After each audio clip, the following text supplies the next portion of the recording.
তো বন্ধুরা সবাই কেমন আছো? আশা করি সবাই ভালো আছে। তোমাদের ভালোবাসা অনেক ভালো আছে। তো চলে এসেছি আবার একটা নতুন রেসিপি ভিডিও নিয়ে। ভিডিওটা হচ্ছে কি বলো তো, দেখেই বুঝতে পারছো এটা বিফ। আজকে করবো বিফের কোপ্তা। তো পেঁয়াজ কেটে রেখেছি, আদা কেটে রেখেছি, আর হচ্ছে 4 পিস বড় বড় দেখে সাইজের নরম মাংস নিয়ে নিয়েছি। এটা ছিল কুরবানির মাংস, ফ্রিজে ছিল। এটা অনেক দিন আগেকার ড্রাফট ভিডিও ছাড়া হয়নি, তো আজকেই তোমাদের সঙ্গে শেয়ার করলাম। আর দেখে মনে হচ্ছে যেন মাংসটা কত আস্তে করে ফুললাম, যেন হাতে লেগে যাবে। বাট এটা ছিল স্লো মোশনের ভিডিও, তোমরা কেউ কিছু মনে করো না। তো এটা যারা আমার পুরনো বন্ধুরা, মানে আমার তো দুটো চ্যানেল তোমরা জানো, একটা হচ্ছে মারুফা লাইফলাইন আর একটা হচ্ছে মারুফা ফুড ভ্যালি।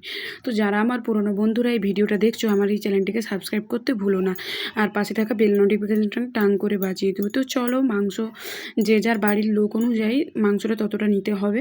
তো আমি 4-5 পিস বড় বড় সাইজের মাংস নিয়ে নিয়েছি। তো চলো শিলে বেটে মাংসটা থেতে নেব, কারণ সিলেই বাটা বা থেতা জিনিসটা খুব টেস্ট হয়, মশলা বাটাটাও খুব ভালো হয়।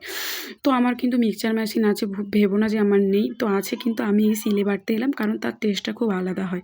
তো চলো মাংসগুলো ভালো করে একদম ভালো করে থেতে নেব। থেতে নেবার পর তারপরে যে আদা রয়েছে, তারপরে যে পেঁয়াজ রয়েছে, ওগুলোও থেতে নেব। তো চলো তোমরা ভিডিওটা লাস্ট পর্যন্ত দেখতে থাকো, আশা করি ভালো থাকবে। তোমরাও এই সিম্পলভাবে ঘরোয়াভাবে তোমরা এই রেসিপিটা ট্রাই করতে পারো, বিফ কোপ্তা। তো দেখতে পাচ্ছ আমি মাংসটা থেতছিলাম,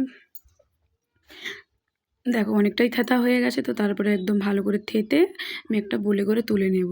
তো দেখো এই তো অনেকটা থেতে নিয়েছি, তো আরেকটু বাকি আছে। তো থেঁতা হয়ে গেছে, এই যে দেখো আমি বলে তুলে নিয়েছি। তারপরে দেখো আদাও এভাবে অল্প থেতেছি, পুরো থেতে নি। তো পেঁয়াজটাকেও এভাবে করে তারপরে দেখো আমি শুকনো খোলায় সব রকমের জিনিস, গোলমরিচ, জিরে, ধনে, তারপরে তেজপাতা, গরম মশলা সব কিছু ভেজে রাখি। ওই মশলাটা আর হচ্ছে হলুদ গুঁড়ো, লঙ্কা গুঁড়ো, নুন, আর হচ্ছে এই যে টুকরো করা লেবু একটু দিতে হবে।